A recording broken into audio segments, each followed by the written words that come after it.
आज की क्लास में हम देखेंगे किरचॉफ का नियम। ठीक है, तो बात करते हैं किरचॉफ के प्रथम नियम की। तो इसे हम किरचॉफ का प्रथम नियम या धारा नियम या फिर इसे हम संधि नियम भी कहते हैं। ठीक है, किरचॉफ का धारा नियम भी इसे कहते हैं, संधि नियम। किरचॉफ का प्रथम नियम कहता है कि किसी विद्युत परिपथ के किसी भी संधि पर मिलने वाली समस्त विद्युत धाराओं का बीजगणितीय योग शून्य होता है। ठीक है, कोई विद्युत परिपथ है, मान लेते हैं विद्युत परिपथ के किसी संधि पर। ठीक है, मान लेते हैं ये कोई संधि है। संधि का मतलब जहाँ पे कम से कम 3 वायर, ठीक है, मतलब 3 रास्तों पर धारा सप्लाई हो रही हो। ठीक है, करंट पट रही हो तीन रास्तों पर कम से कम। ठीक, तो मान लेते हैं कि ये कोई संधि है, जंक्शन, जहाँ पे कई सारे वायर्स, ठीक है, कई सारे वायर हैं। ठीक, ऐसे देख सकते हैं अपन, कई वायर्स हैं यहाँ पे, है ना, कम से कम 3 तो होनी चाहिए। तो इस संधि पर जितनी धाराएं मिल रही हैं इन सब का बीजगणितीय योग शून्य होगा। धाराएं आई, ठीक है, धारा को हम किससे दर्शाएंगे, आई से।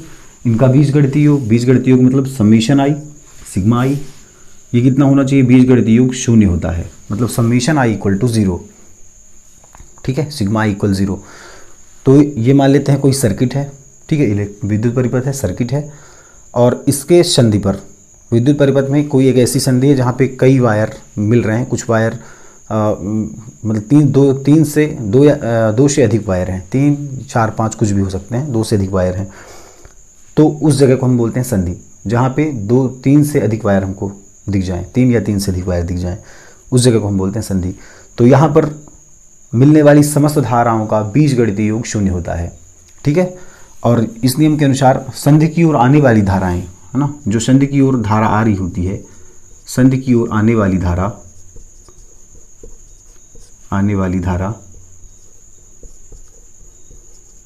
ठीक है, बराबर होती है संधि से दूर जाने वाली धारा की, बराबर होती है संधि से दूर जाने वाली धारा। ठीक है, मतलब जितनी धाराएं संधि की ओर आएंगी उतनी धाराएं संधि से दूर जाएंगी। ठीक है, संधि की ओर जितनी धारा आ रही है उतनी धारा संधि से दूर जा रही है। मान लेते हैं ये धारा संधि की ओर आ रही है, ठीक है, इधर से I1, ठीक है, और ये I2 भी संधि की ओर आ रही है, और ये जो धाराएं हैं वह संधि से दूर जा रही हैं, I3 और I4, ये धारा संधि से दूर जा रही है। तो संधि की ओर आने वाली धाराएं कौन कौन सी होंगी, I1 प्लस I2 बराबर होगा संधि से दूर जाने वाली धाराएं। ठीक, संधि से दूर जाने वाली धारा कौन सी है, I3 और I4। अब इसमें एक जो चिन्ह होता है, ठीक है, चिन्ह कैसे लेते हैं अपन, संधि की ओर जो धाराएं आ रही होती हैं, ठीक, उसे हम धनात्मक लेते हैं, और जो संधि से दूर जा रही होती हैं उसे ऋणात्मक लेते हैं। लेकिन जब अपन ऐसे इक्वल में लिख देंगे तो ये दोनों प्लस के हो जाएंगे। ठीक है, और जब इनका बीजगणितीय योग होगा, समेशन आई वह होगा 0। मतलब इसको यदि उठाकर हम इधर लाएं, समेशन आई कब बनेगा, मैं लिख दूँ इसको I1 प्लस I2, इसको इधर ले आओ, माइनस का I3 माइनस का I4 इक्वल टू 0। ठीक है, मतलब I1 घट रहा है, कहीं बढ़ रहा है, I1 plus I2 minus I3 minus I4, इसको मैं लिख सकता हूँ क्या, समेशन आई क्या बन रहा है, 0। मतलब बीजगणितीय योग क्या होता है, 0। ठीक है, समेशन आई 0। अब इसको एक एग्जाम्पल के जरिए समझो जरा। मान लेते हैं कि जो I1 है, ठीक है ना, I1 को, अब I1, ठीक है, I1 रहने दो, यहाँ पे दूसरी संधि अपन बना लेते हैं सेम डायग्राम की। ठीक, ये हो गया।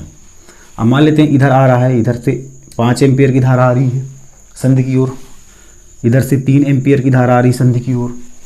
ठीक है, अब ये जो धारा जा रही है वो मान लेते हैं ये है 6 एम्पियर की। ठीक, हालांकि ऐसा होगा नहीं, मान लेते हैं, चलो 6 एम्पियर की धारा जा रही है।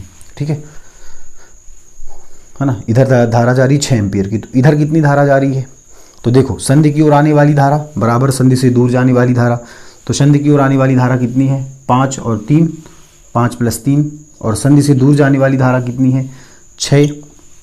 एक और धारा ये भी संधि से दूर जा रही है ना। तो टोटल कितनी धारा आ रही है, 5 3 8 एम्पियर की, जगह कितनी रही, 6 एम्पियर की। मतलब ये 2 एम्पियर का बचेगा ना। ठीक है, 2 एम्पियर का बचेगा, तो +2। तो देखो 5 3 8 बराबर 6 2 8, 8 को इधर ले आओ तो 8 - 8 बराबर 0। ठीक है ना, तो वही समेशन आई कितना आएगा, 0। ठीक है। तो किरचॉफ का नियम पहला ये है कि कोई संधि है, कोई जंक्शन है, ठीक है, सर्किट का, तो वहाँ पर मिलने वाली समस्त विद्युत धाराओं का बीजगणितीय योग शून्य होगा।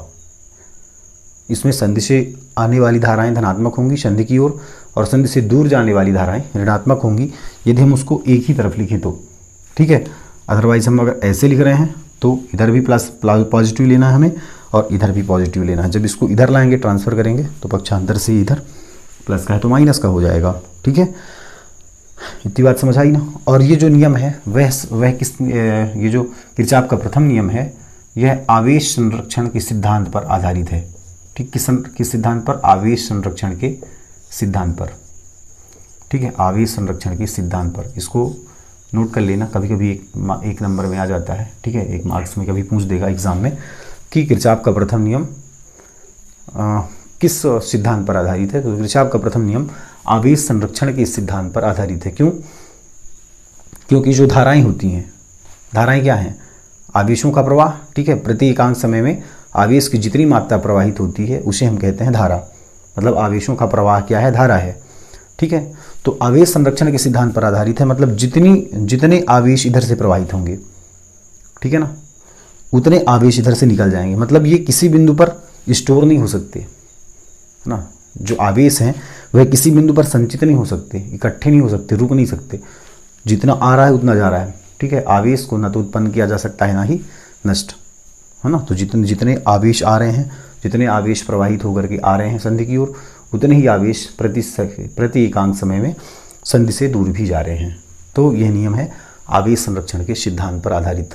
तो किरचॉफ का प्रथम नियम कंप्लीट होता है। किसी विद्युत परिपथ के किसी संधि पर मिलने वाली समस्त विद्युत धाराओं का बीजगणितीय योग शून्य होता है, ठीक है। समीशन I = 0, संधि की ओर आने वाली धाराएं धनात्मक, या फिर इसको यहाँ पे लिखो तो आने वाली धाराएं कोई धनात्मक ले लो I1 + I2, ठीक है। दूर जाने वाली धाराएं ऋणात्मक ले लो तो माइनस का I3 और माइनस का I4 = 0, ऐसा भी लिख सकते हो, ठीक है।